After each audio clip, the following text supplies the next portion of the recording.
Travis Wayne Goodsell.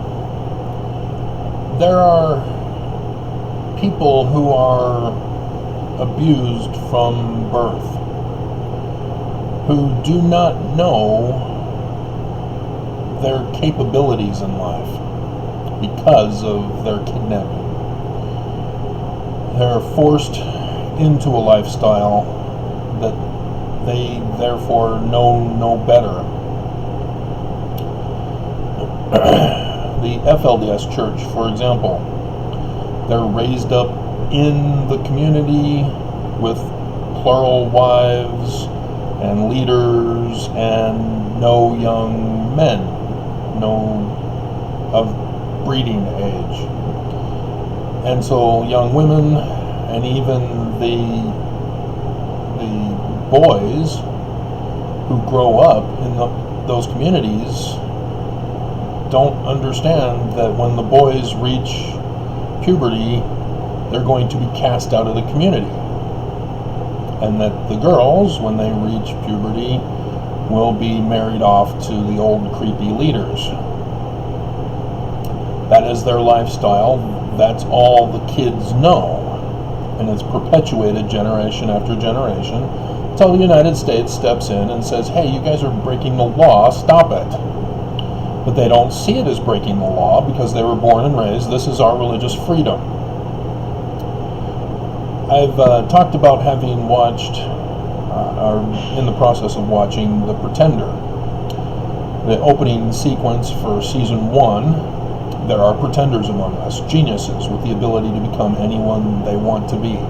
In 1963, a corporation known as the Center isolated a young pretender named Jared and exploited his genius for their research.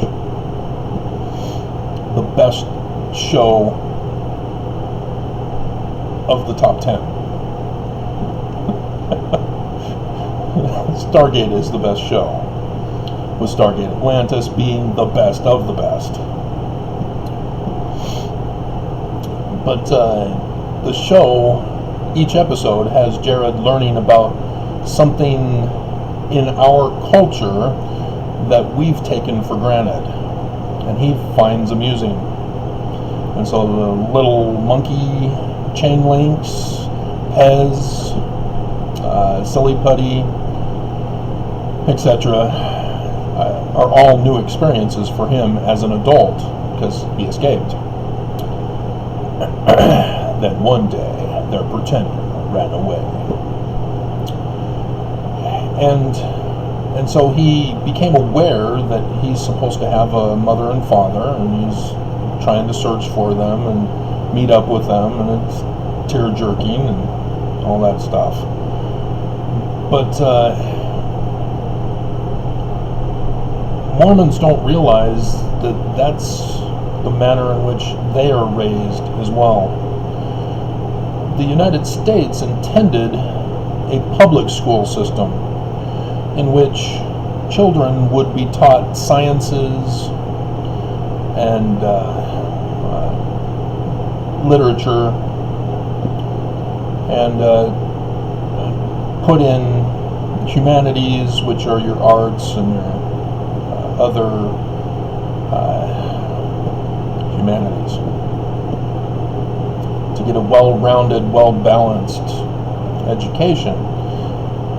And it's a threat to religions who believe in supernatural deities that have power over the wicked or over us as the righteous, and that we're the chosen ones, and that we're supposed to, smite the wicked and punish them as destroying angels. Danites. And so you have this clash in our government and in our societies of people wanting to remove science from the classrooms by force this time. It's a hostile takeover. And there is no sound reasoning for it other than it's our religious freedom. They really found something, didn't they? The church is a part of that. To be exempt from law. So they can believe whatever they want, and they can force their followers to do whatever they want them to do, believe whatever they want them to believe. And I did the video clip yesterday, which nobody appreciated. There were a lot of thumbs up, but not as many views in comparison on TWG. There was more on Travis Wayne Goodsell, as it's having to rebuild after YouTube destroyed it under orders of the church.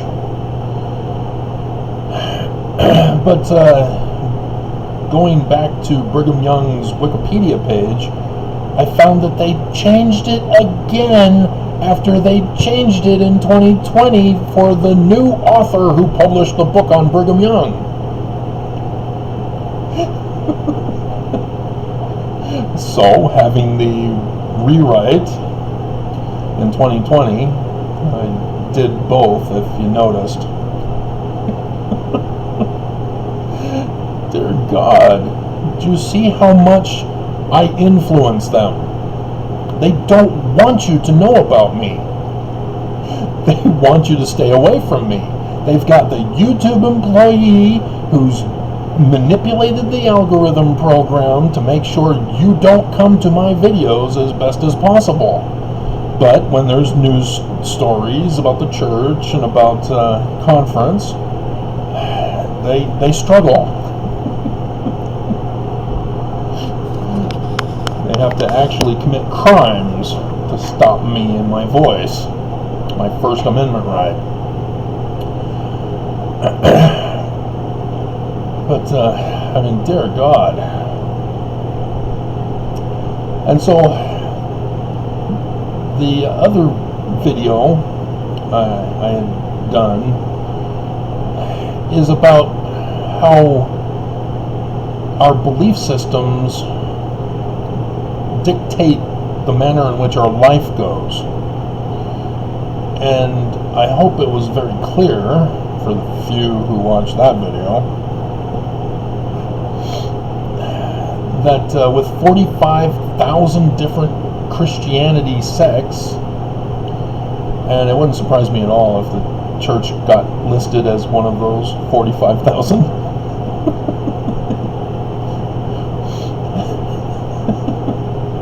That they're all different.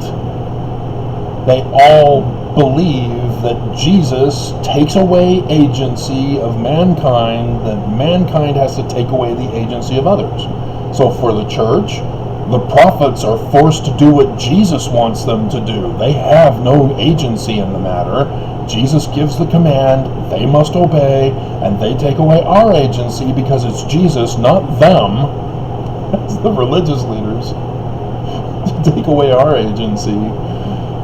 And then Mormons take away the agency of others in society. And nobody can figure out that this is wrong, huh? That it's Lucifer's plan of happiness that we're using. And because of it, in the church, everybody's waiting for Jesus to come back. And there are Mormons who are in the news who are trying to facilitate the coming back of Jesus. The church prophets, likewise, they're facilitating the coming of Jesus, having paid Putin for it. And mankind be damned. The children be damned. They call them zombie apocalypse people. Dear God. They're kids.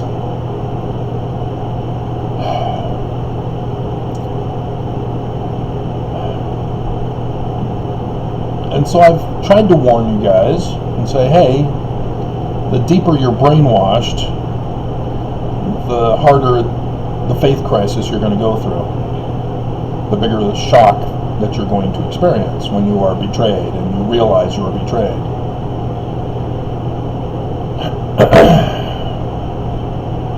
And the pursuit of science, the pursuit of sound argument in our communication, so that we don't use fallacy arguments to justify a lobbying position for government laws. You know, the Democrats, for example, are purposely trying to segregate, and it's horrific that they don't see it. You don't create laws for every segregated group in our society. We're not supposed to be segregated. The Constitution already has it set up to protect everyone equally. We had to put in amendments for blacks and women because they were not considered human. But that's over, it's done with, and yet we still refuse to follow the Constitution. Life, liberty, property. Any violation of a person's life, liberty, and property is an automatic crime for which they should go to court, be judged, and sentenced. And yet the whole thing is just all screwed up because we want to segregate. We want to give special privileges, special laws for certain people and against certain people. And none of that is supposed to happen. None of that is in the Constitution. We have people that keep spouting off democracy is in danger as they abuse the definition of democracy. You know, they all claim that we all know and understand democracy. No, you don't.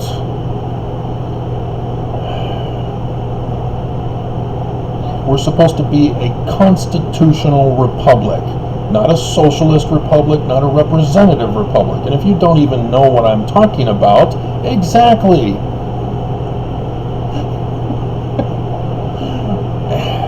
Constitutional republic is not a democracy. It's a separate entity, a document that is set up to be equal for all, equally. Life, liberty, property. It's in there. That's it. We're done. Let's just make sure that everybody follows it now. And instead, you have people wanting to overthrow the government, like the church with religious freedom. They've got it. It's in the First Amendment. Why the hell do they want more? Except to overthrow other people's religious freedom, to be exempt from following the law, to take away the agency of others, 12-year-old girls specifically, for polygamy in the near future. And so, Zion. Other people call it utopia, other people call it nirvana, other people call it paradise. There are lots of different names for it. Mormons call it Zion. It's also New Jerusalem. And Mormons just don't understand this concept of correct beliefs lead to the correct consequences that you're hoping for. If you have an incorrect belief, you're never going to get the goal. And nobody even bothers to try to experiment on the belief to find out if it's true or not. And so I keep warning over and over again. If there is no fall of the great and abominable church, there will be no Exodus. If there is no Exodus, there will be no Zion. If there is no Zion, there is no peace, safety, and refuge. It ain't gonna happen. I can't just speak flowery words of, oh yay, peace and happiness in Zion, we're all gonna be happy, things are gonna be great, it's gonna be perfect. Yeah, well, if you have people that don't even believe in perfection, who have this belief that capitalism is the greatest economic system the world has ever created, and we can improve upon it, and that's the best it'll be, or if you're thinking like a person who came to my channel and says, I love paying tithing, I want to pay more tithing, and I can't wait until the law of consecration. Did you see the video where I go over the law of consecration pre-1991? We lose our agency. It's communism. Everything belongs to the state, the church, the priesthood. We do not own anything. We have to labor for the church.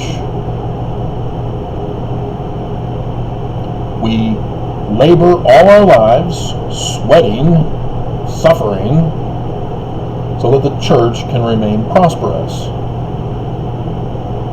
so that they can build lavish buildings. And the prophets, well, you know, they work the hardest sitting on their thrones, so they have to be rewarded. That's the law of consecration. That's not what is set up for in the scriptures by Joseph Smith. After talking about priestcraft,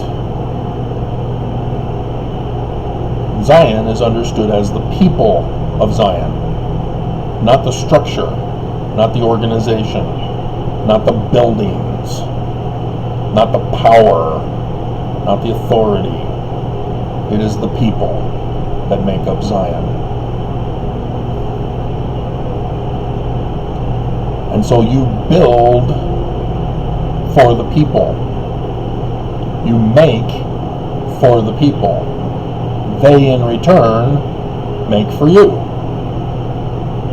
There is no money involved, no barter system, no kind of trade of any kind, not even Bitcoin, which is the biggest scam, and yet our government's now pushing it. It's a pyramid scheme. It will collapse. It can be controlled and manipulated.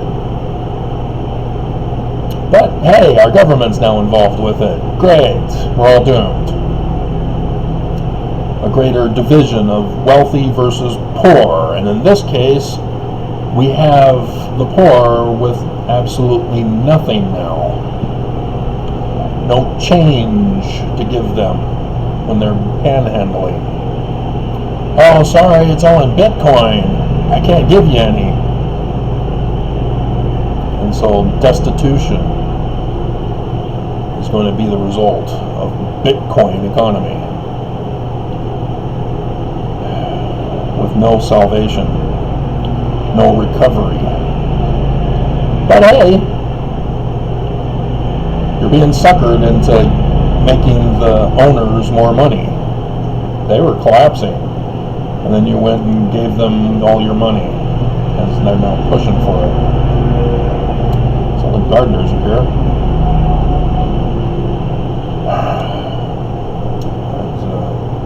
We don't have much long to live anyway. Governor Cox said that prayer worked last year.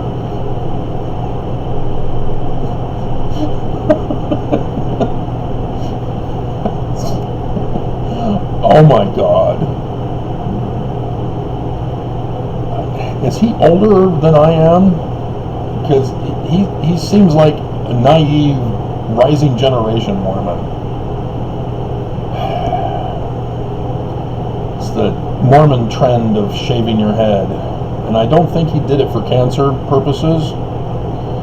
They're just Mormons who shave their heads to shave their heads. It arose, I noticed, after Bruce Willis's movie where his head was shaved. Mormons aren't supposed to watch R-rated movies.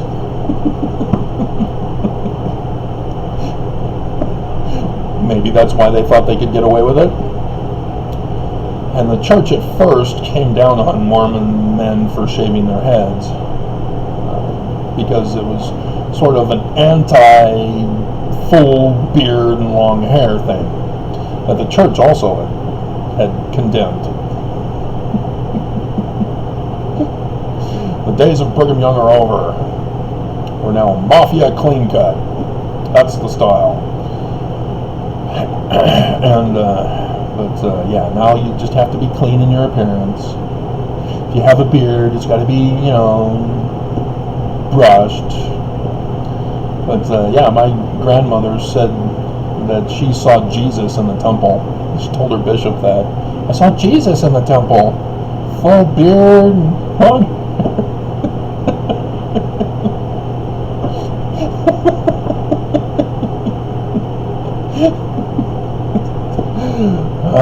Jesuses, they all look the same.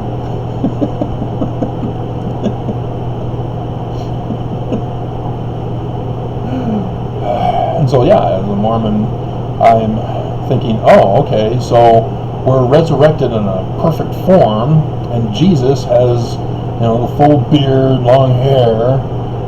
Does that mean that I won't be shaving anymore? I'm going to be forced to have the full beard thing and the long hair? These are the conundrums that we Mormon youth go through. All because of an incorrect belief system gets thrown in our path. That we don't get taught truth with science and with logical argument. We end up spouting off fallacies. And we just are clueless that we're lying to people. That we're lying to ourselves and taking away other people's agencies. And so, yeah, I can't promise you Zion, guys, if you don't even believe in it.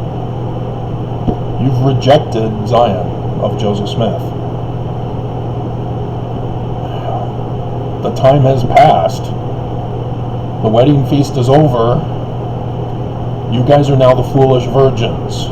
You didn't have any oil in your lamps. You didn't have the reserve oil in your lamps. You're still waiting for him to come, not knowing he already came, and you missed it. We're all gonna die. That's my concern. But, Travis, your beliefs are wrong. Our beliefs are true. And when you're wrong, that means we're right. Fallacy!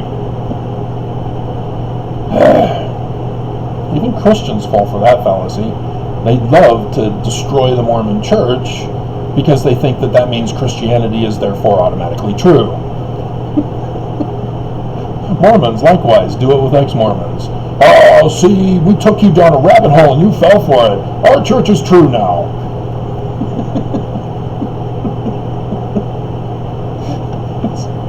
Dear God, do you not see what's going on? They're going to destroy the world. We're all going to die. There will be no Zion now. And you guys are fighting over ridiculous things. You're believing the most absurd of things, expecting that Miracle Jesus is going to fix everything and make everything happy for you. That you don't have to do anything on your part. And you turn Joseph Smith into a Christian believing in Jesus. Dear God. But again, we grow up in the church being told that from our youth.